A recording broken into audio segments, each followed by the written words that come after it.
सुरा संपूर्ण कलशम रुद्राप्लुतमेव च दधाना हस्त पद्माभ्याम कुशपांडा शुभदास्तु में। जय माता दी। जय श्री राधे कृष्ण। आप सभी का हमारे YouTube चैनल पे बहुत बहुत स्वागत है। आइए आज चैत्र नवरात्रि के चौथे दिन माता कुष्मांडा की कथा सुनते हैं। माता दुर्गा का चौथा स्वरूप जो कि माता कुष्मांडा का माना गया है। नवरात्रि के चौथे दिन कुष्मांडा माता का पूजन किया जाता है। जो भी भक्त सच्ची श्रद्धा के साथ माता कुष्मांडा का पूजन करते हैं, चैत्र नवरात्रि का व्रत करते हैं, दुर्गा सप्तशती का पाठ करते हैं, दुर्गा चालीसा का पाठ करते हैं, उनके सभी दुख और कष्ट दूर हो जाते हैं तथा सभी प्रकार के सुख और समृद्धि की प्राप्ति होती है। माता कुष्मांडा की आराधना करने से आराधकों के सभी रोग शोकों का नाश हो जाता है। इसके अलावा माँ की कृपा से आयु, यश, बल और स्वास्थ्य समृद्धि भी आती है। जो लोग अक्सर बीमार रहते हैं उन्हें माता कुष्मांडा की पूजा बड़े ही श्रद्धा भक्ति भाव के साथ करना चाहिए। इससे माता अति प्रसन्न होती है और विधि विधान से पूजा करने पर माता कुष्मांडा का पूजन करने से माता कुष्मांडा के भक्तों को कम समय में ही कृपा का सूक्ष्म भाव अनुभव होने लगता है। माता कुष्मांडा अपने भक्तों को सभी प्रकार के आधियों व्याधियों से मुक्त कर देती है और उसे सुख समृद्धि और उन्नति को प्रदान करती है। अंततः माता कुष्मांडा की उपासना भक्तों के लिए बड़ा ही पुण्यदायक माना गया है। जो भी जातक चैत्र नवरात्रि का व्रत करते हैं उन्हें चाहिए कि माता कुष्मांडा के पूजन के दौरान इस दिन सुबह उठना चाहिए, नित्य क्रियाओं से निवृत्त होकर के गंगा नदी में या घर के नहाने के पानी में थोड़ा सा गंगा जल मिला करके स्नान करना चाहिए। उसके बाद इस दिन जहाँ तक हो सके, इस दिन हरे रंग का जहाँ तक हो सके वस्त्र धारण करना चाहिए। कलश को नमन करना चाहिए क्योंकि कलशों में तीर्थ वरुण आवाहित देवताओं का ध्यान किया जाता है। तो किसी भी प्रकार के पूजन में सबसे पहले तो भगवान गणेश का अवश्य ही स्मरण करना चाहिए, उनका पूजन करना चाहिए। भगवान गणेश प्रथम पूज्य है। किसी भी प्रकार के शुभ और मांगलिक कार्यों में सबसे पहले भगवान गणेश का पूजन किया जाता है। तो सबसे पहले भगवान गणेश का पूजन करना चाहिए। उसके बाद कलश देवता का पूजन करना चाहिए, कलश को प्रणाम करना चाहिए। कलश को परब्रह्म का स्वरूप भी माना जाता है, इसलिए कलश को अवश्य ही प्रणाम करना चाहिए। गंध, पुष्प, धूप, दीप आदि से पूजा करनी चाहिए, नैवेद्य भोग अर्पित करनी चाहिए और फिर द्रव्य दक्षिणा चढ़ा करके पुष्पांजलि करनी चाहिए। उसके बाद फिर दिन में पूजन होने पर सूर्यादि पंचदेवता का और रात्रि में पूजन होने पर गणपत्यादि पंचदेवता का पूजन करना चाहिए।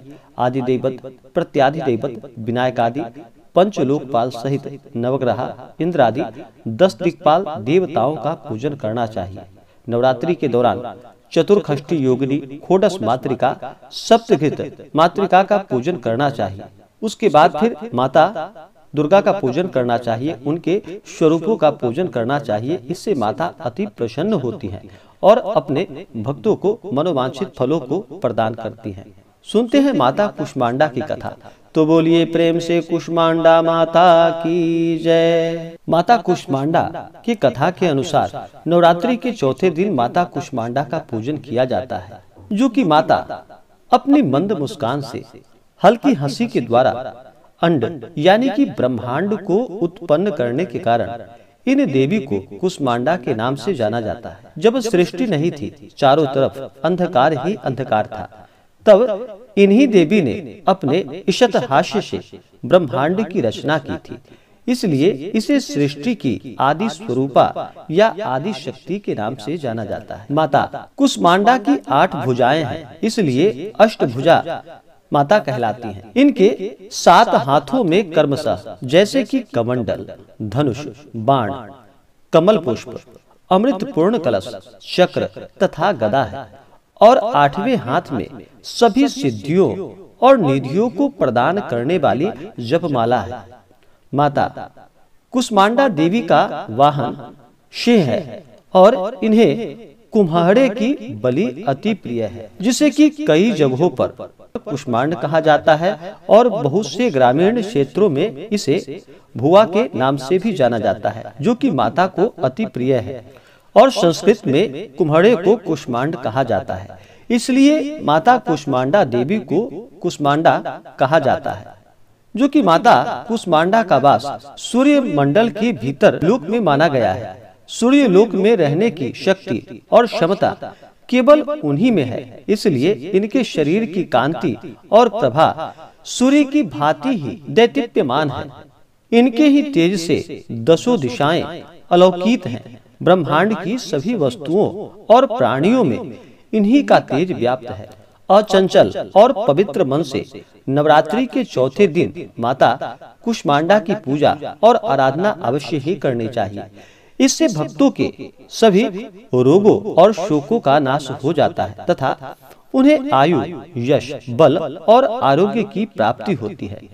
माता कुष्मांडा देवी अत्यंत अल्प सेवा से ही, यानी कि थोड़े से सेवा से ही माता कुष्मांडा प्रसन्न हो जाती हैं और अपने भक्तों को जो भी सच्ची श्रद्धा के साथ माता का पूजन करते हैं, कथा श्रवण करते हैं, माता कुष्मांडा के मंत्रों का जप करते हैं, उनका नाम स्मरण करते हैं, तो माता थोड़े से ही पूजन से प्रसन्न हो जाती हैं और अपना कृपा प्रदान करती हैं। इसलिए माता कुष्मांडा का पूजन करने से कम समय में ही भक्तों को उनकी कृपा का सूक्ष्म भाव अनुभव होने लगता है।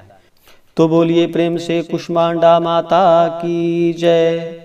कुष्मांडा माता का इस दिन विशेष प्रकार से जल से अभिषेक करना चाहिए, पंचामृत से अभिषेक करना चाहिए। माता कुष्मांडा को शुद्ध गंगा जल से उनका अभिषेक करना चाहिए। फिर माता को वस्त्र अर्पित करनी चाहिए, हरे वस्त्र या लाल वस्त्र माता को अर्पित करनी चाहिए। उसके बाद अक्षत, चंदन, पुष्पों की माला माता को अर्पित करनी चाहिए। महिलाएं माता सिंदूर चढ़ाएं और फिर माता को धूप और दीप दिखाएं। अनेक प्रकार का नैवेद्य अपने श्रद्धा और सामर्थ्य के अनुसार दूध से बने हुए मिठाई का माता कुष्मांडा को भोग लगाए या मालपुए का भोग लगाए। जितने भी प्रकार के फल हो उनका माता को भोग लगाए, ऋतु फल आदि का भोग लगाए। इससे माता अति प्रसन्न होती हैं। भोग लगाने के बाद फिर जल से माता का आचमनी करे। उसके बाद द्रव्य और दक्षिणा चढ़ाएं। फिर माता कुष्मांडा को पुंगी फल तांबूल अर्पित करे, साथ में लौंग और हरी इलायची डाल करके माता को अर्पित करे। पुंगी फल यानी कि सुपारी को पुंगी फल कहा जाता है और तांबूल यानी कि पान पत्र माता को लौंग इलायची डाल करके अवश्य ही अर्पित करनी चाहिए। यह बड़ा ही लाभकारी होता है, इससे माता अति प्रसन्न होती है।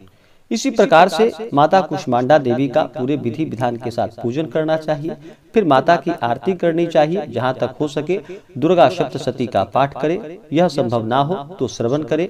दुर्गा चालीसा आदि का पाठ करे।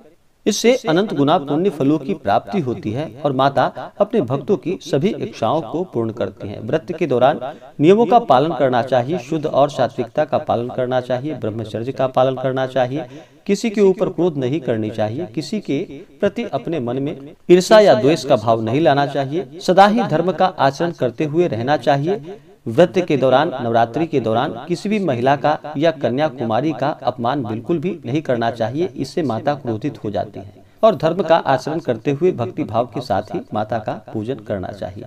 तो आशा करता हूँ कि यह जानकारी आपको अच्छा लगा हो। ऐसे ही ज्ञानवर्धक जानकारियाँ प्राप्त करने के लिए हमारे इस चैनल को लाल बटन दबा करके सब्सक्राइब करें, साथ में बेल आइकन घंटी दबाएं ताकि मेरे वीडियो का नोटिफिकेशन आपके पास सबसे पहले पहुँचे।